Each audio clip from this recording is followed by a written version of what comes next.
I'm the Hooded Lid and welcome to my channel. Today I am bringing to you a video that was a request. I'm going to talk about my face brushes. So I have a lot of face brushes, more than I really actually use.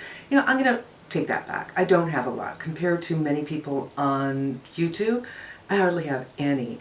I have a lot of eyeshadow brushes, but I have challenging eyes.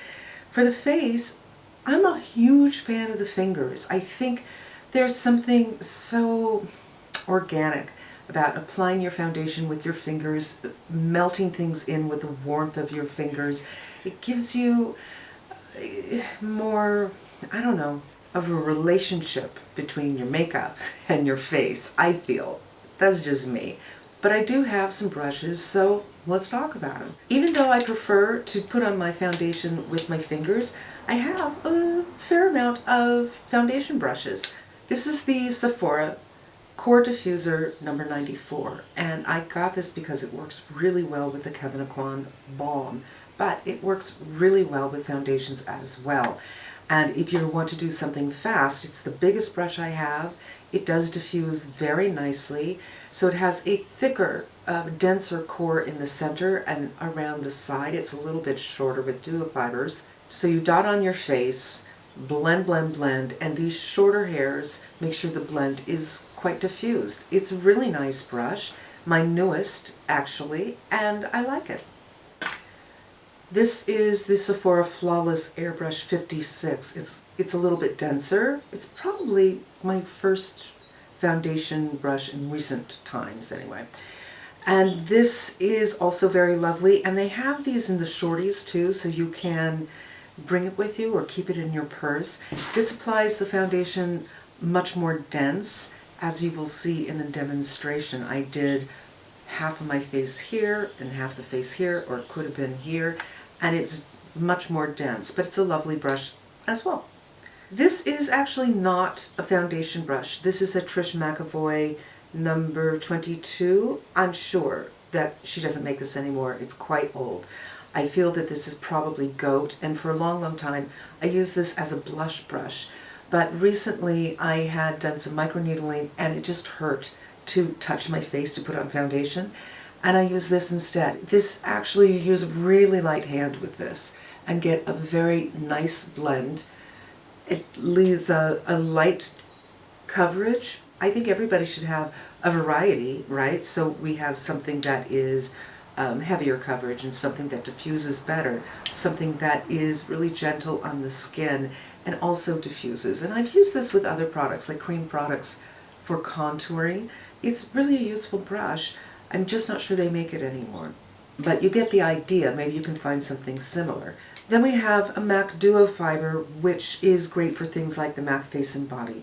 I don't use this for anything else foundation-wise except for the MAC Face and Body. And I use this for cream products. So this is for cream contour, it's for cream or liquid hair, blush. Everybody should have a duo fiber like this, and I like that the size isn't too big. That way you can use it for foundation and blush. And sometimes I'll work something in with the nose with this, but this Zoeva, which is really dense. So this is the 110. I don't know if you can tell how incredibly dense this is. Lisa Eldridge uses this all the time, which is why I bought it. It's kind of as dense as a kabuki without the kabuki shape. I'm not in love with this brush, but it's great for the smaller areas around the nose. Maybe in here, maybe not, around here. I don't get a lot of use out of this. It's not my wheelhouse, but it's a tool. You know, there is a time and a place for everything. And this is just an Echo Tools flat brush. I also have one by Chanel. I also have one by Bobbi Brown, which was my very first foundation brush, and I bought it when I was using a Bobbi Brown cream foundation. And of course the essay said, oh, well, you have to apply it with this brush. No, you don't. But I bought it anyway. Then on to blush. I have another blush brush that I hardly ever use that is upstairs, also by Trish McEvoy, and also probably not around, and it is in Squirrel, and it is divine. But it's shaped like this, but it's much longer. This is a traditional blush brush. The idea is you dip into the powder like so, and you pick it up on the tip. Then that same tip is where you're concentrating your blush, but these shorter hairs are blending and diffusing it out. This is Wayne Goss number 2, and it is Squirrel, I believe. And it's so soft, so lovely. I adore this brush. Now, in the same kind of family, it's also a traditional shape. So you can see it's a little bit of candlestick. The two sides have a different shape. This is more straight and this is more rounded, and it has a paddle look from this side. It's the same thing as this, really. It's just a different scale, and this one has a pinch ferrule and this one does not, but it's the same idea. And if you're on a budget, this is a good brush too. Same kind of thing. So boop, boop, boop, boop, boop. And I actually have 3 of these. Before I got the Wayne Gosses, I had one for blush, I had one for powder, and I had one for I don't remember what. And that's why I have tape. This denoted that this one was used for something particular. I can't remember anymore if it was for powder or for blush. But that's a good one if you're on a budget. But I gotta tell you, this one is so much softer. This is a Sephora Featherweight Blending number 93. It is not dense at all. I have no idea if this is synthetic or not. Sephora never says. I love to use this for my bronzer. I don't want to go in ham with something big with bronzer. I want to place it very specifically where I want it to be. And I didn't put any on today, so I'll show you what I mean. And this is also very, very nice for blush. If you have a blush that's very pigmented and you're a little concerned you'll go ham with it, this is a nice way to go. Something that is not dense and not big. And I got hair all over the place. Lovely brush. I use it mainly for bronzer.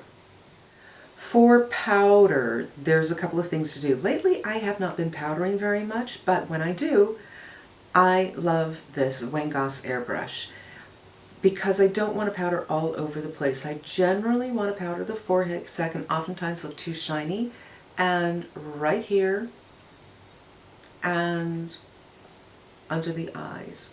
Now I'm still in under the eye hell, excuse my language, but I'm not monetized. Lately I've been doing the powder with the Beauty Blender, but you can use it with this as well. It's also Squirrel, it's also soft, and I like the control that I get with a smaller brush. However, there is a place, but that place is not very often when I want something big. If I have used a sunscreen like the Josie Maran sunscreen that is really shiny, or I put on a foundation that's just super, super, super shiny, and this is just not going to do it for me, I'll go in with this one. This is a Sephora Pro 91 powder brush. It is very dense and very soft. When I use this, I like to really work the powder into it. I don't just pick it up and then plop it on my face. I'll work it in and then shake off the excess like this, and then I will usually hit it and roll. Press and roll.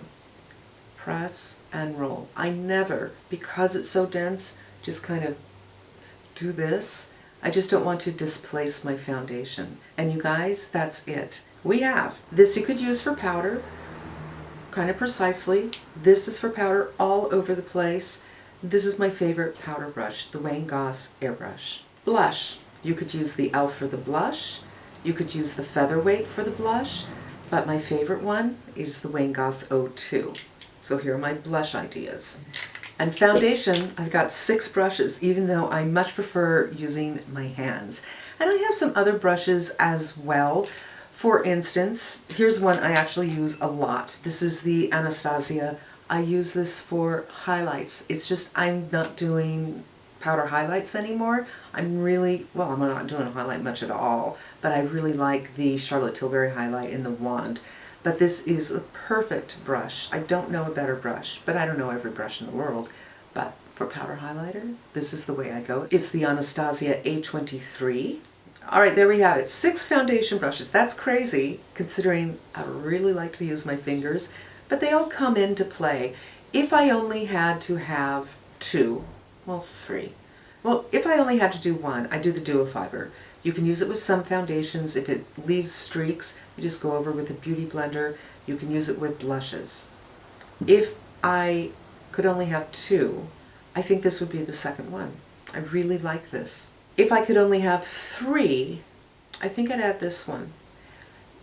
This one makes me feel like I'm an artist working on a painting. When all is said and done, even though I have, a handful of brushes, the brushes I tend to use every single day are these two Wayne Gosses. If you were just starting your collection, a blush and a powder, I think is all you need, but a duo fiber as well. If you're just starting a brush collection, I think you could just get away with these two. I really do. You could do your cream and your liquid blushes with your fingers. You can do your foundation with your fingers or a beauty blender, but the next choice would be adding this to the mix. But the general idea is you don't need a whole lot of brushes for the face, or that's my thing. I don't feel like I need a lot of brushes for the face. I think you could probably get away with this, but this is like my core. I don't think it's really necessary to have this many brushes. I hope that was helpful to you, and I hope you come back again. Stay safe, stay smart, and until we meet again, I'm wishing you good health.